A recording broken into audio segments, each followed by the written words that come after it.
Well, thank you very much for inviting me. And I hope you enjoyed some of that cake that's still left here. So if you want to fight over it, go ahead.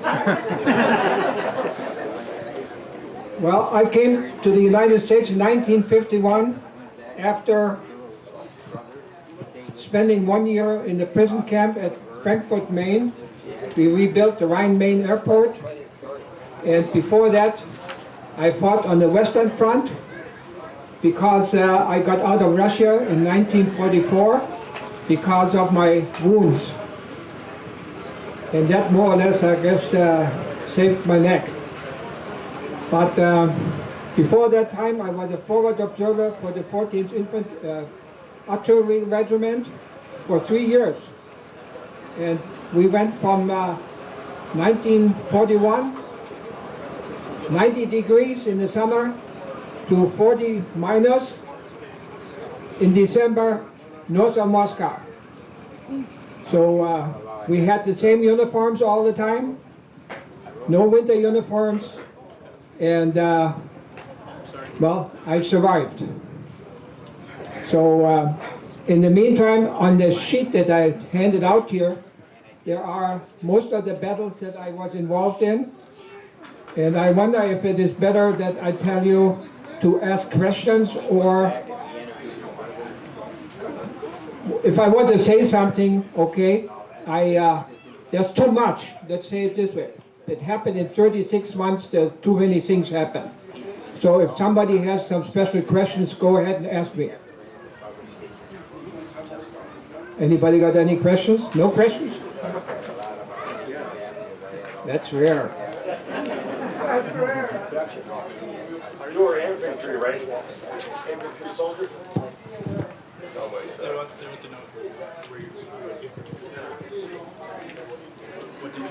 No, I was a forward observer for the artillery, and that means that I have 2 wireless operators with me, and I was with the infantry all the time.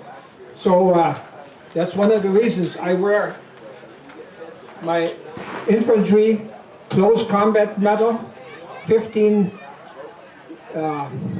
confirmed fights, but you know, in 36 months, 15 days is nothing.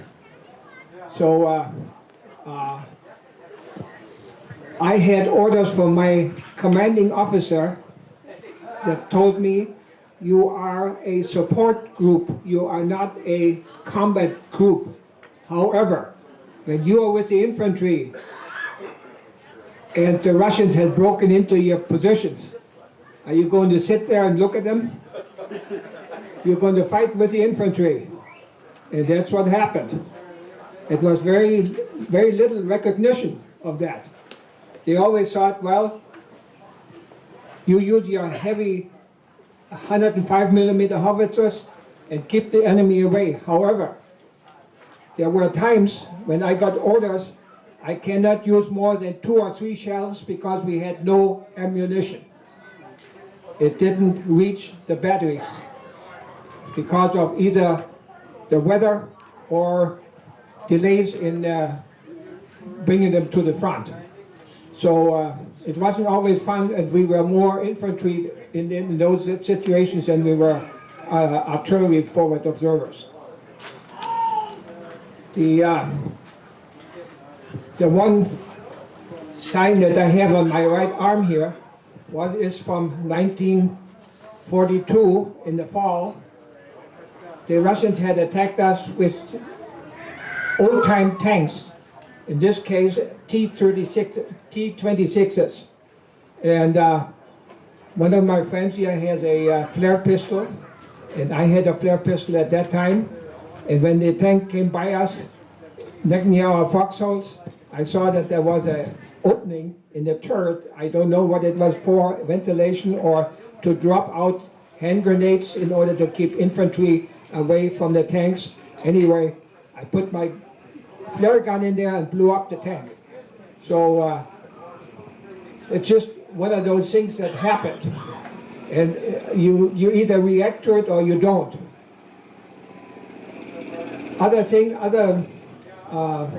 how should I say, occasions where,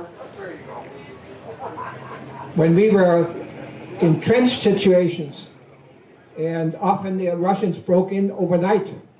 So then you tell the commanding officer, your own commanding officer, what shall I do? Shall I get the artillery in here, or what am I going to support the infantry as a person? Well, you know what happened. My two wireless operators, we got our guns, and we helped the infantry. Usually we got so well acquainted with the infantry that with the platoon leaders, he knew already, he's going one way, he said, okay, your platoon leader, go the other way. So that's the way we cleaned up the trenches. And the flare gun once in a while came in pretty handy too. When the Russians had occupied some of our bunkers, we just shot at one of those flares in there. And you know, that's magnesium, it burns. And anything that touches, it burns. And that's the way it happened to the tank. They took about 5 minutes or so, and the tank blew up. The first time that I was wounded was as a forward observer. The Russians used phosphorus in their grenades, in their artillery. And I got hit on the left ankle. And the Germans didn't, our first aid people didn't have anything to, how should I say, stem the burning of the phosphorus on my foot. So I was sent home for convalescence, and my mother used unadulterated linseed oil, and it healed it. So that's the difference sometimes, what is available and what you can get. I just as soon ask, get some questions. Were you close enough to fire on Moscow? Were you close enough to fire? No, we were north of Moscow, quite a ways north of Moscow. But the story is that some from our southern neighbor, they had patrols at the Russian end stations of the trolleys in Moscow, and the Russians didn't know it. So we were close to it. Go ahead. What did you do to stay warm in those uniforms when it's 40 below? Well, you had to scrounge. How are you? The first thing was we had to have felt boots, because we had the hobnail boots. We pulled all the nails out in the first place, because that brings the cold into the shoe. And after that, we threw the whole boot away and got some felt boots that the Russians made. It's all one piece, all the way up to the knee. And that's what saved a lot of our guys. But you put on 2 shirts, you put on 2 sweaters, you put on multiple things. But you're always scrounging to look what you can wear in the winter, that's for sure. Okay, any other questions? Does the extreme cold, does that affect the artillery? Yes. Your 105? Yes, we had to put gunny sacks soaked in water over the barrel so they wouldn't bust. Yes, we did. Well, there's another story that you can imagine that trucks wouldn't start at 30, 40 below. So our truck drivers used kind of a wash pan and put some gasoline in it in order to heat up the Oil pan. yeah, the oil pans underneath.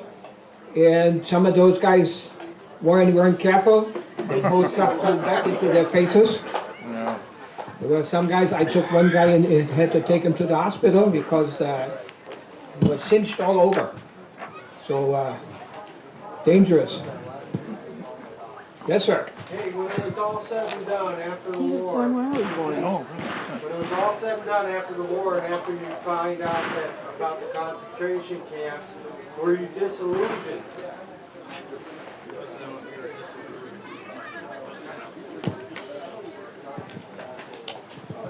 I have been asked many times in regard to concentration camps. And let me tell you this, we had all other things that we were interested in was surviving where we were. As far as the knowledge of concentration camps did not come to most of us after we got out of Russia or were somehow exposed to it. Now, I have been exposed to it, but it was not on the eastern side, it was in the west. In the west, I was an official messenger and on a horse because we couldn't go anymore with cars or so on because of the air activity in the west. And I ran into a camp where I saw all the barbed wire and everything and the guys working there. But then I was told this was a concentration camp for political prisoners. So that's the only real experience I had seeing the exposure outside of a concentration camp. But I have a story to tell you. A friend of mine from the infantry, highly decorated, his father was a publisher of a social democratic paper in Germany. And one day, his mother wrote him a letter and said that dad was taken to a concentration camp. So my friend went to the company commander and said, why should I fight for this country? He said he didn't even say anything. He just grabbed him, went to the battalion. The battalion commander went to the regiment commander went to the division went to the army. After about 2 weeks, a colonel from the SS came out to our unit and said, we would like you to go with us, my friend. He says, I'm going to take you home and we are going to get your dad out of the concentration camp. So, there are examples that are good.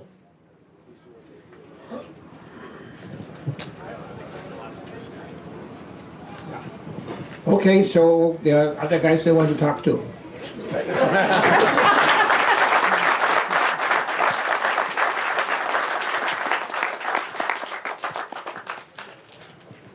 All right, thank you. The next individual is going to be speaking is Lou Martin. Lou Martin was an Air Force pilot for 22 years, including 169 combat flight hours in Vietnam. He retired in 1970 as a lieutenant colonel.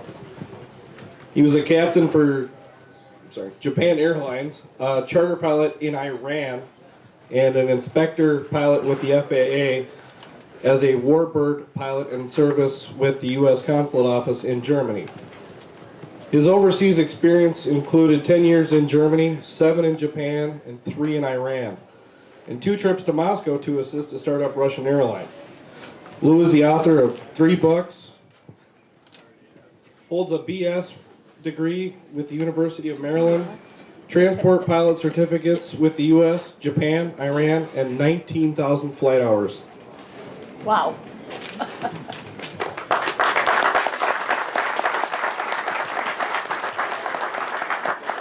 You did mention I'm only 39 years old.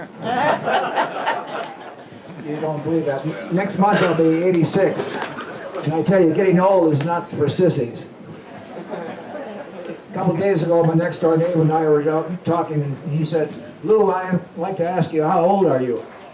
And I said, what do you think? And he says, well, I'd say about 86. And I said, geez, do I look that bad? And he says, you got a slight tremor in your left arm. What's that for? I said, that's where I wear my self-winding watch. But then a couple days ago, a young fellow came up to me and he said, were you in World War II?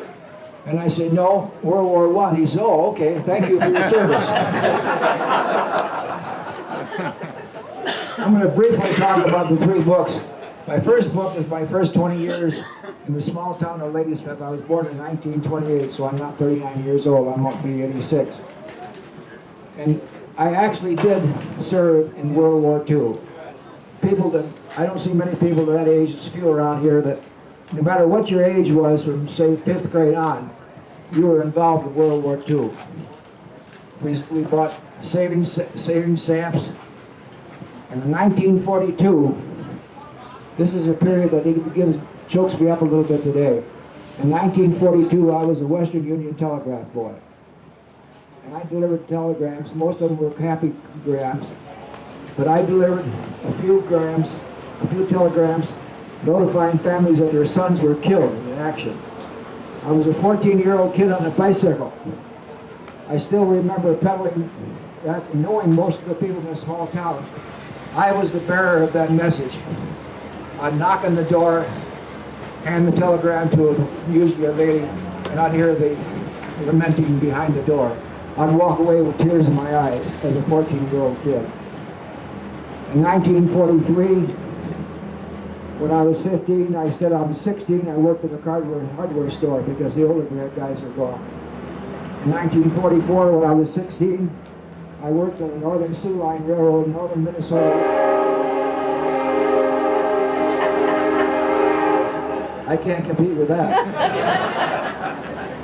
In 1944, when I was 16, I worked on the Northern Sioux Line, northern Minnesota, working 10 hours a day.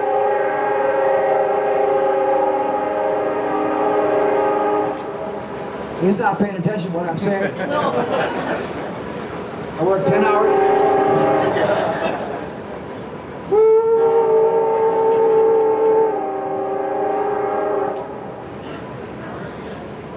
Nice whistle. I worked 10 hours a day, 6 days a week during the summer of 1944. In 1945, it's all covered in this first book. A classmate of mine from high school, the war in Germany was over, but the war in the Pacific was still raging in 1945. They expected it to go up to 1946. We went to Chicago and got a job at a defense plant, making big money, 2 jobs. In July, my older brother was 36. He was a little bit beyond the draft, but he was an instructor pilot in the CAP, and he invited me to come to Detroit and work for him. And he said if I came to Detroit, he'd probably give me the solo before I went back to high school. His first lesson, he said, I took to flying like a duck to water. And in 58 days from my first solo to getting my private pilot's license, I went back to high school in my junior year with a private pilot's license. My male classmates, they could rent an airplane for $6 an hour, and I'd split the cost with the guys, and I'd take the girls up for free, which is natural.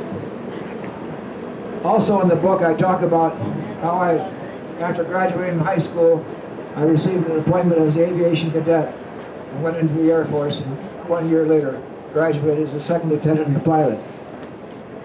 The second book picks up from the first one when I joined the Air Force.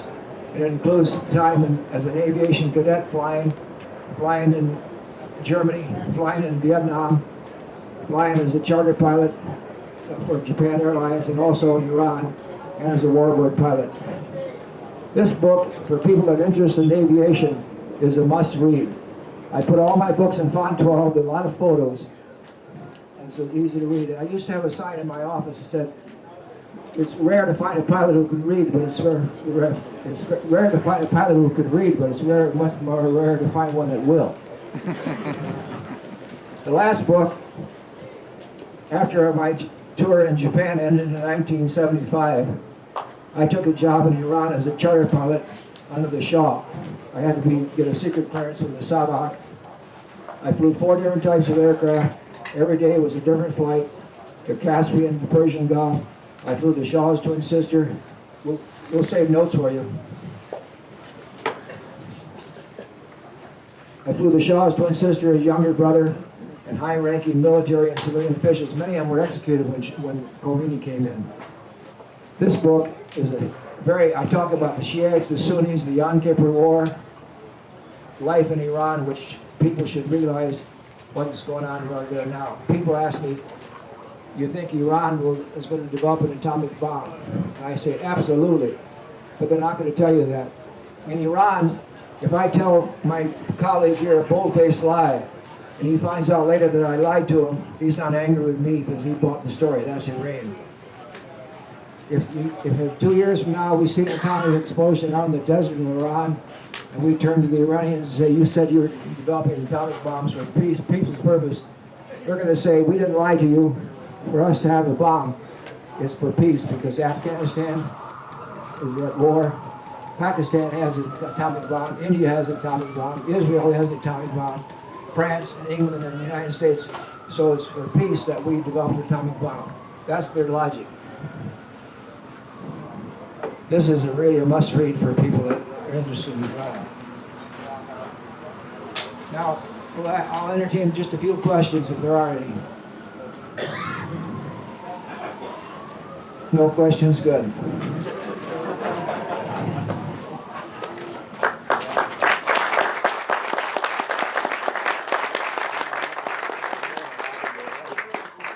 Yeah, 19,000 hours equals 2 years in the air.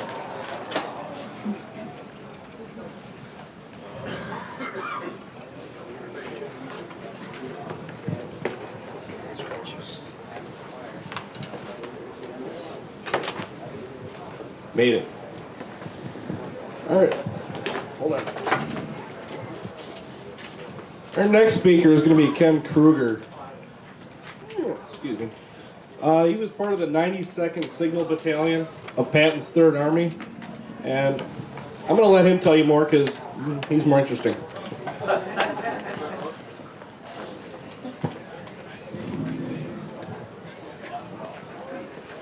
I don't know where to start. As you've been looking over there, we got a book. Yeah, we sent, last time he was here, you probably saw the book. We don't have any more for sale, but because of the book, we went back to France. I hadn't been back there for, I think it was 67 years. It seemed kind of different walking there on the beaches and looking out where the ships were, and there wasn't any there, just nothing but sand. And Lee grabbed me a little jar of beach I got at home. But it was very different. In fact, the whole trip when we went back to France was the main reason. In the first book, told what happened to me. I'll even throw a little story in there. As a motor messenger, that means I brought messages from Corps headquarters to every unit that belonged to the Corps, no matter who it was. And if they had any other ones, we brought messages to them. Plus we had laying telephone wires to them. Can you But anyhow, put the microphone a little closer? okay. Thanks. We had priority of road. You know what priority is? That means you own the road. Number 1, motor messengers. Number 2, tanks. Number 3, generals. Well, one highlight of my whole trip, I always like to bring this up because I can't remember if it was a private then or a T5 or what. But anyhow, one day I was flying through the town, and literally that's how we drove, flying fast as we could go at all times.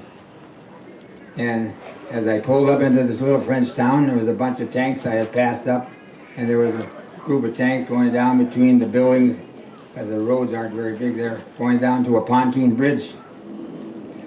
As I drove up there, I noticed one of the motor messengers sitting there with these 2 Swedish guys in there. They were 6'6", they were pretty big guys.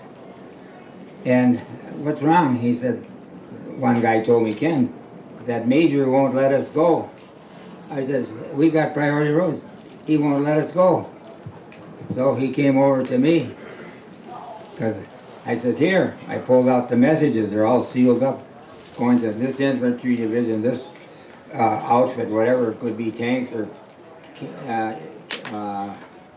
anyone that built bridges, whatever they call engineers, whatever the outfits were. And he says, you can't go. I said, hey, we got priority road. He said, you can't go. So he stood in front of my Jeep, and my Jeep just accidentally started to go forward. And I started to push him. Remember this is a little PFC or corporal. This is a major. He's there. He turned around and he came beside me. Soldier, give me your name. And I said, I wouldn't salute him or nothing, but I served him. And I said, sir, give me your name, and I'll give you my name, but I'm turning you into Corps headquarters. he started to walk away. He says, whatever you do, don't go. Of course, I obeyed him. Down the road, between the buildings, past all the tanks, crossed the pontoon bridge, past the rest of the tanks, and the other guy took off and did the same thing. So I was the talk of the message center that night. This big PFC, non-commissioned officer it was, I don't remember what happened, but that's kind of little highlights. It was kind of fun. But this France deal, I got to meet a French girl, fell in love with her, was engaged to be married, had all the papers. This is the war, it ended.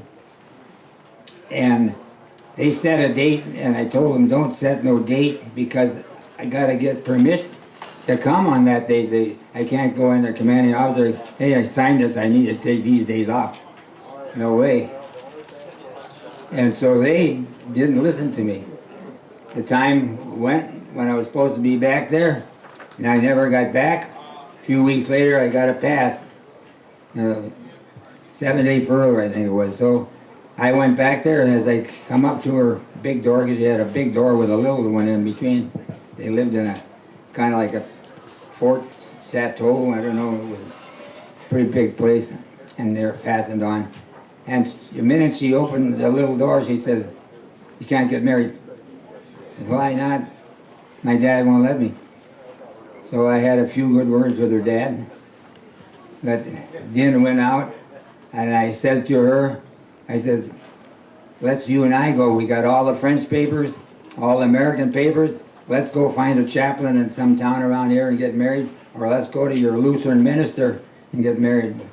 But she wouldn't do it because they have they're stricter than we are. And we found out because later on because I went back to France 3 years ago, about first time 67 years, and we had contacted her brother, my own brother, and one of the Charles, that was the brother's name, his great-granddaughter communicated, I don't know, all these things with computers, and they can talk in the sky to each other, And so we found her, because I didn't know if she was dead or alive. The reason we found her, because when I realized one day what I did, it really dawned on me, I really, because she had, I told you the whole story is in the book, she had begged me to come back, and I said I would after, because I wasn't going to at first. And I never went back, and then we often wonder what happened. So now we went back, and Lee was interviewed, her brother, his wife, Lisa, great-granddaughter, and her husband, and another cousin, and different ones. And we found out, well, I should let you read the book, because right now we got this book that I did have while you saw it sitting around there. That what I wrote, and Lee took it and put it into reading form. So now we had all this other information. We went back and interviewed them. So we thought, man, we found out. I'll tell you one thing. I left her at the altar. I didn't even know it. They told her everything was ready. I didn't come. You can imagine how she felt. Everybody says, that's the crummy American soldiers. They just get the women and they dump them, And she really hurt for a long time as these letters came back to me, as I had contacted them, and found out that I think for months she was crying. So I thought, oh man, what did I do? I thought, I got to see if I can find her, and that's when I really did a hunt. I contacted the French ambassadors, contacted the American one to France, told them that this story, wrote letters to them, tried to see if they'd help me. Nobody could help me. Finally, my brother talked to the postmaster in Finnetrons, France, because that's where this girl was from. And he says, why don't you contact the postmaster in Scarborough? He did, and he caught her brother. So then the granddaughter with her computer talked to Lee, and everyone went back and forth, and we found out everything like that, and found out that she had died, and that she had got married, and that she had 3 daughters. And so we thought, wow, this would be a good kind of ending to this book, all the things that went along. And so that's what Lee is working on now. So he's got about a chapter and a half to go, and then we have to get it at the publishers, all the things you have to go through to line it up, and pictures you put in and all that, plus the costs, you know, that's lots of money.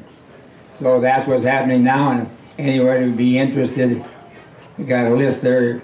You can put your name on there, and when it is finished, we'd contact it. But there, that's just a quick little thing. I got so many things that happened when we went back to France.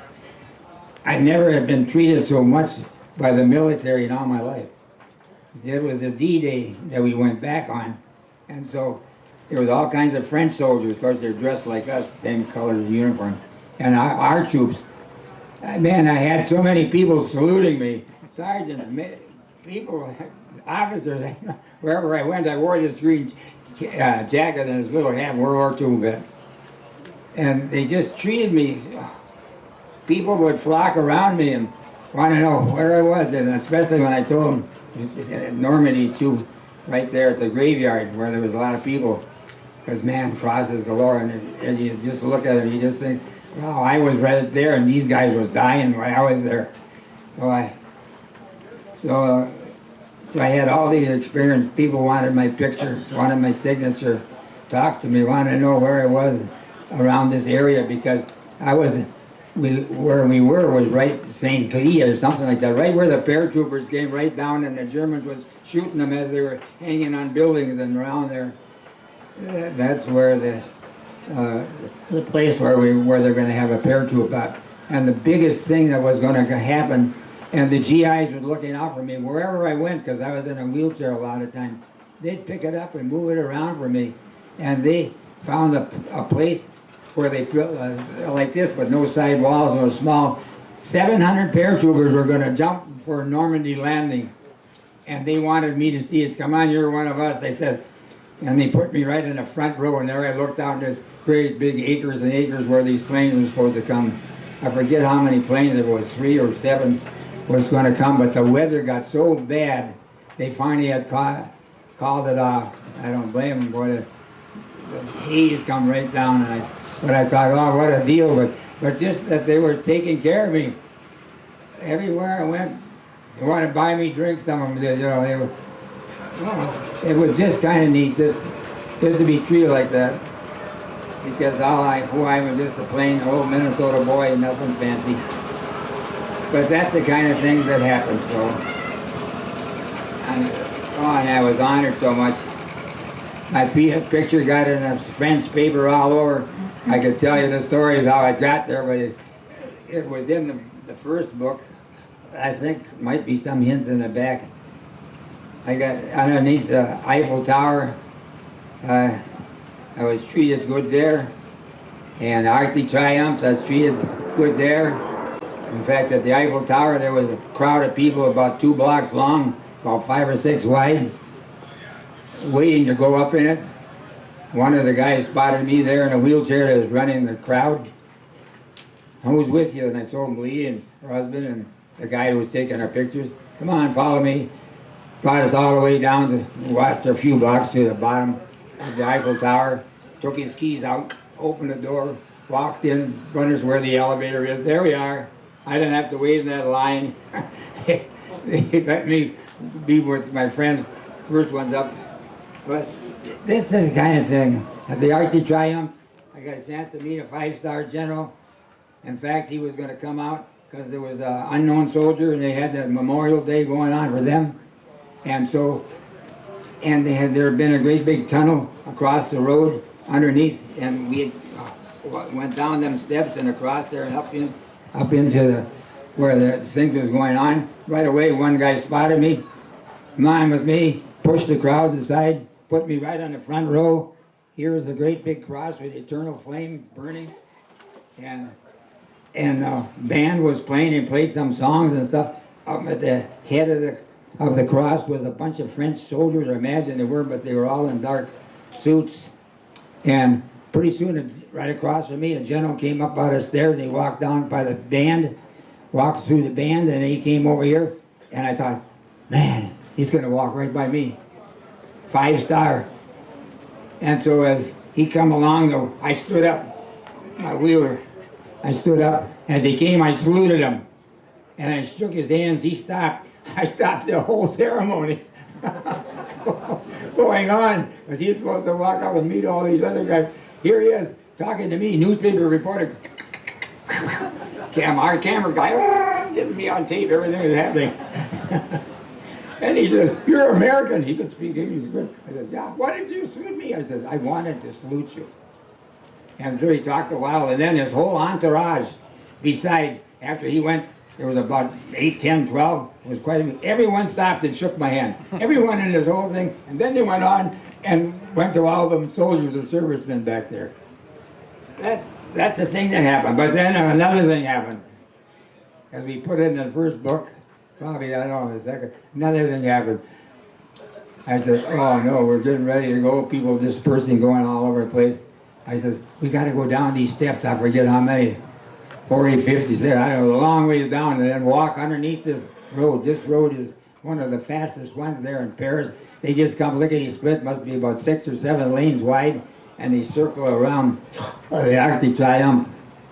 And as we were walking towards the stairway to go down, and then we had to go underneath there, and then Greg carried a wheelchair and I hobbled along and going up these steps again. I thought, oh man, too bad we couldn't go out there. They had big barriers where they wouldn't let nobody get out on the road. And a French policeman, a female one, said, you want to get across the road? Yes, follow me. She went up to the road. This is where the cars are coming. Took the big, what do you call it? You know, stop cars and go, I forget what you call it, crisscross hold. She went and he pulled them away. She went a couple more French soldiers, policemen. They walked right out on the street. They stopped the cars. Just one got through, but he stopped all the cars.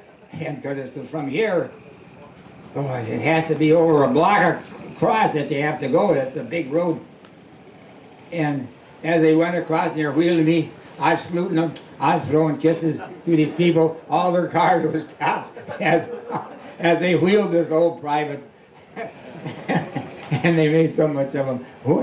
Why, I don't know, but it was sure nice. But that's the kind of, I even got up and I hugged that policeman. Please, she was a woman, so I gave her a hug. Okay, now, if you got any other things, I got story after story I could tell you. But you got an idea what I went through. Some of it was pretty nice, especially after the war.